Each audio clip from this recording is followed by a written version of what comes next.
Hello and welcome back dear students. जैसा कि last session में हम लोगों ने नोट्स डिस्कस किए थे यूनिट 2 के। यूनिट 2 आपकी फिनिश हो गई थी।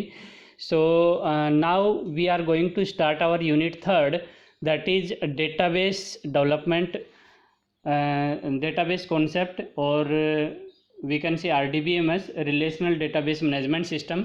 ये आपके रिवाइज सिलेबस के रेस्पेक्टिव में यूनिट 3 है। पहले जो आपका ये बुक में था ये यूनिट 7 था, तो इसको हम यूनिट 7 नहीं, इसको थर्ड यूनिट की फॉर्म में हम लोग इसको स्टडी करेंगे। यूनिट 3 आपका ये है डेटाबेस डेवलपमेंट।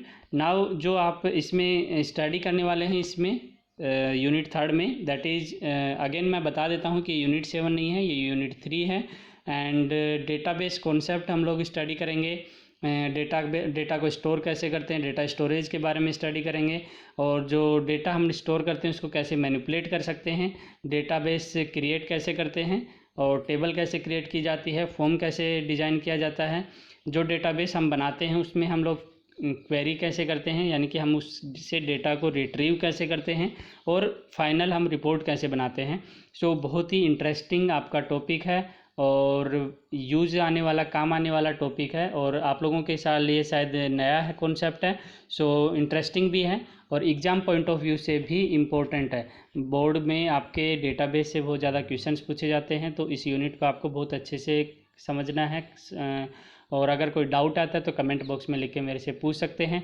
अगर पीछे भी आपके यूनिट 1 यूनिट 2 से रेस्पेक्टिव कोई डाउट आता है वीडियो देखने के बाद, तो आप उसी टाइम उस वीडियो के एंड में आप अपना डाउट कमेंट बॉक्स में लिख के मेरे से पूछ सकते हैं। एंड अगर आप नए यूज़र हैं तो आप चैनल को सब्सक्राइब ज़रूर कर लीजिए। नाउ बात करते हैं डेटाबेस के बारे में। डेटाबेस कॉन्सेप्ट्स की अगर मैं बात करूँ, देखिए बहुत बार ऐसा होता है कि हमें रिकॉर्ड रखना होता है। वो रिकॉर्ड आपका स्टूडेंट्स का हो सकता है, आपके अगर स्टेशनरी शॉप है तो स्टेशनरी सामान का आपका रिकॉर्ड हो सकता है।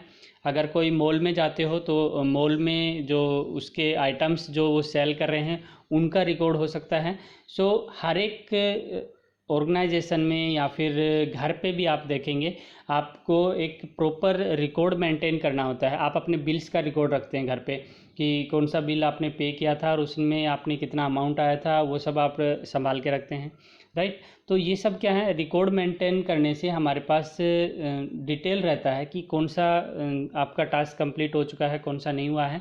इसका और अच्छे एग्जांपल से मैं समझाने की कोशिश करता हूँ।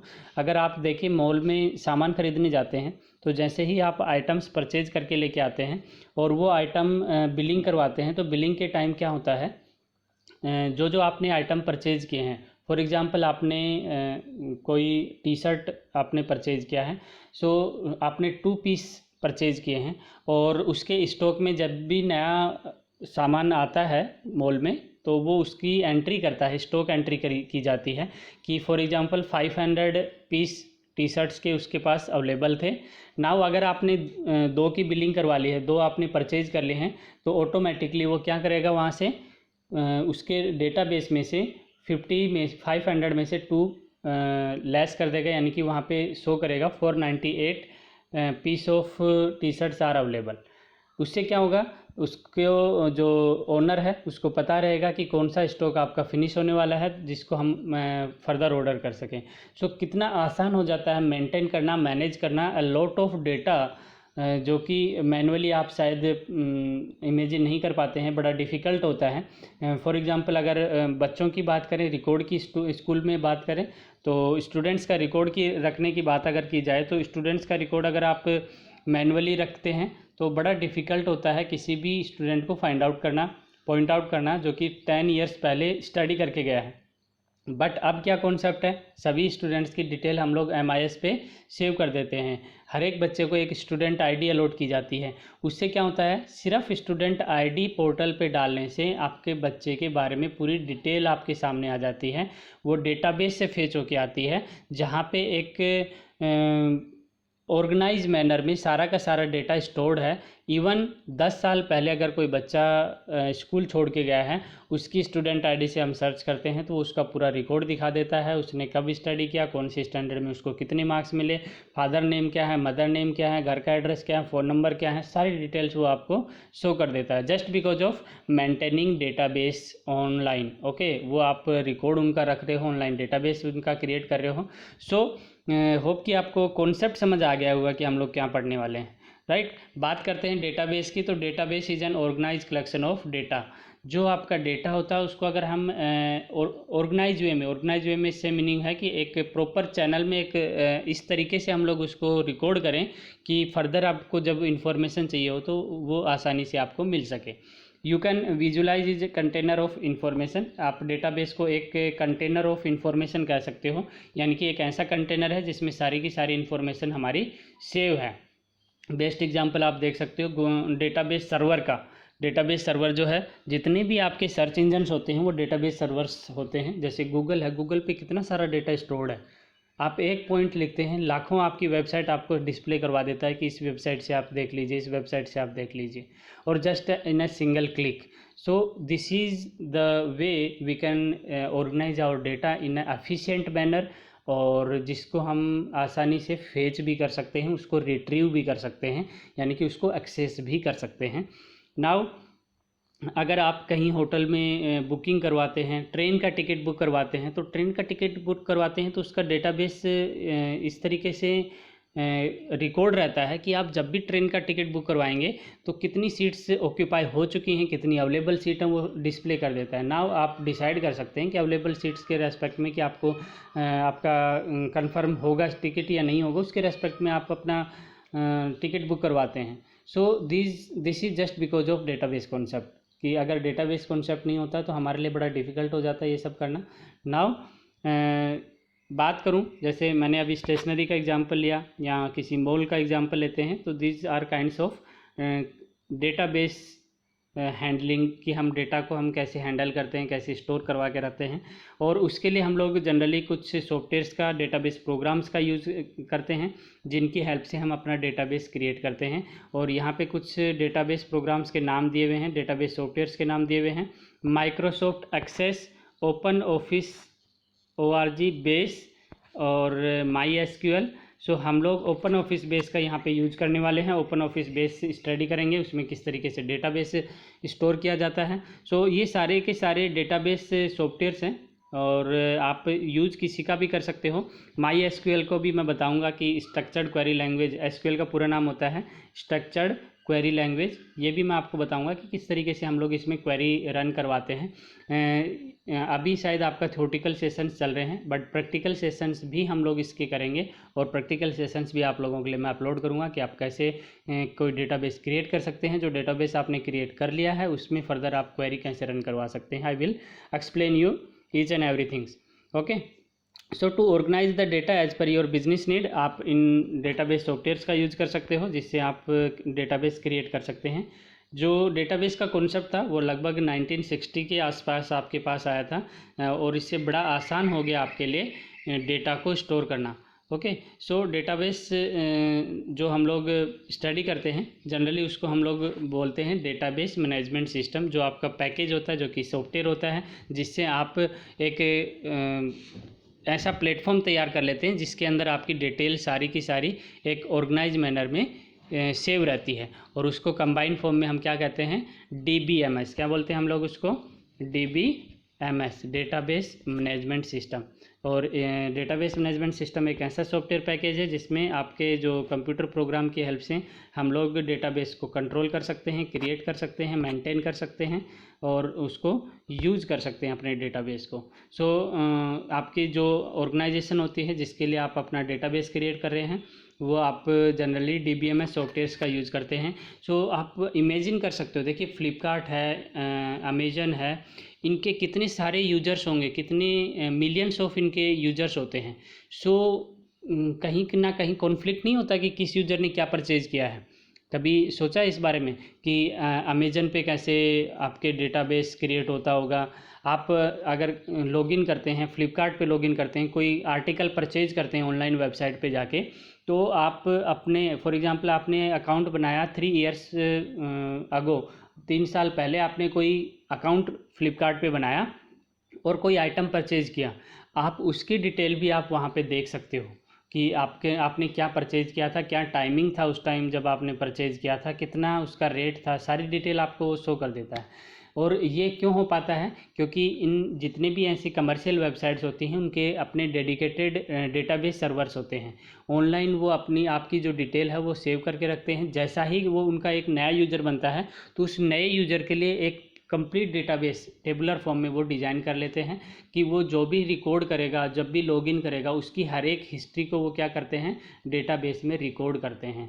Okay, in a similar manner अगर आपने बनाया अकाउंट तो आपकी डिटेल वहाँ पे सेव रहेगी अलग से किसी टेबल में, किसी दूसरे कैंडिडेट ने वहाँ पे अकाउंट क्रिएट किया है तो उसकी डिटेल आपकी वहाँ पे डेटाबेस सर्वर में एक सेपरेट टेबल के अंदर आपकी रिकॉर्ड रहेगी, सच दैट उसको वो कभी भी एक्सेस करे, रिट्रीव करे, वो उसके रेस्पेक्टिव डेटाबेस क्रिएट हो जाता है वहाँ पे उनके डेटाबेस सर्वर पे, राइट। नाउ जो आपके DBMS होते हैं, DBMS allow different application program to concurrently access the same database. यानी कि बहुत सारी, ऐसा नहीं है कि आप फ्लिपकार्ट यूज़ कर रहे हो, सिर्फ आप जब यूज़ कर रहे हो तो आप ही वेबसाइट को यूज़ कर सकते हो। Simultaneously millions of users can access website in a single time. और साइमल्टेनियसली का मीनिंग ये है कि आप भी यूज कर रहे हैं और आपका नेबर है वो भी आपका फ्लिपकार्ट पे परचेजिंग कर रहा है, कोई दिक्कत नहीं है। रेस्पेक्टिव उन दोनों के लिए वहाँ पे डेटाबेस क्रिएट हो रखा है, दोनों के लिए वहाँ पे टेबल्स बनी हुई हैं। आप जो भी परचेजिंग करेंगे, जो भी आइटम क्रिएट करेंगे वो आपके रेस्पेक्टिव टेबल के अंदर रिकॉर्ड होगा, और जो आपके नेबर कर रहे हैं वो उनके रेस्पेक्टिव डेटाबेस में उनका उसका रिकॉर्ड क्रिएट होगा। यानी कि एक से ज़्यादा लोग एक साथ किसी भी वेबसाइट को एक्सेस कर सकते हैं, वहाँ से परचेज कर सकते हैं। ये फैसिलिटी किसकी हेल्प से हो पाती है? डेटाबेस की हेल्प से ऐसा आप कर पाते हैं। Now it allow organise a conventional developed database, various applications, integrated collection of data, records, files and other objects.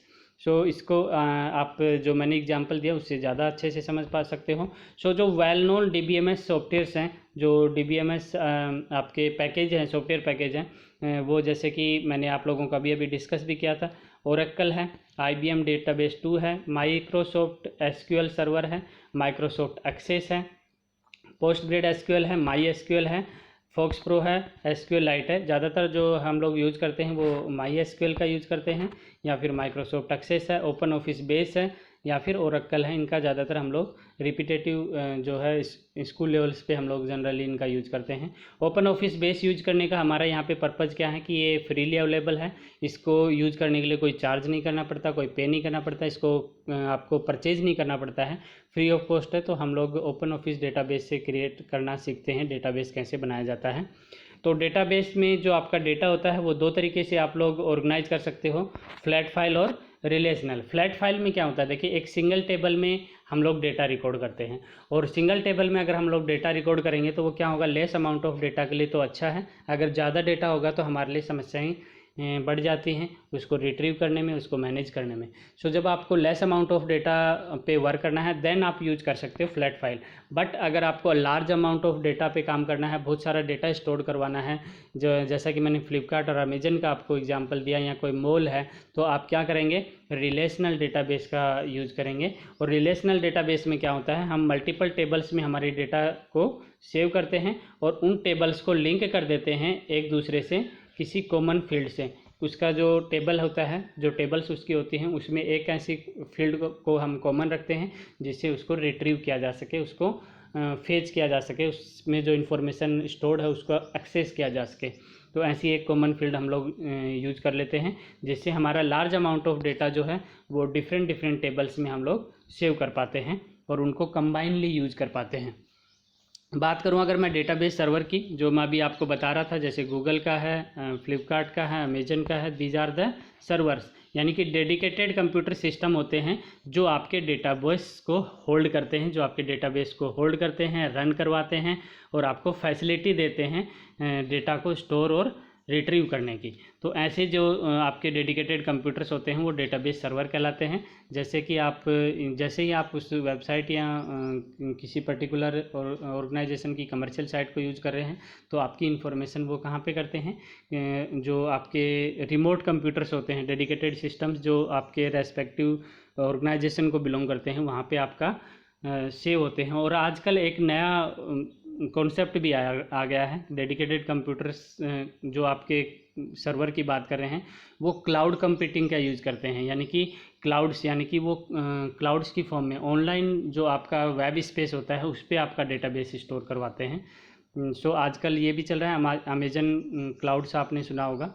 Okay, so cloud computing जो है वो भी एक अच्छा कॉन्सेप्ट है, नया कॉन्सेप्ट है, जिसमें लिमिटलेस आपके पास स्पेस होता है डेटा को स्टोर करवाने का। क्योंकि कंप्यूटर में आप करवाएंगे 2 GB data, 500 GB data, 1 terabyte data, वो लिमिट हो जाती है कि 1 टेराबाइट डेटा के बाद क्या होगा। ओके, और भी बढ़ा सकते हो इस स्पेस को, बट बेटर है कि हम लोग क्लाउड कंप्यूटिंग का यूज़ करें। वहाँ पे आपको बहुत ज़्यादा स्पेस अवेलेबल होता है, आप जितना मर्जी डेटा अपना स्टोर करवा सकते हैं ऑनलाइन। ठीक है।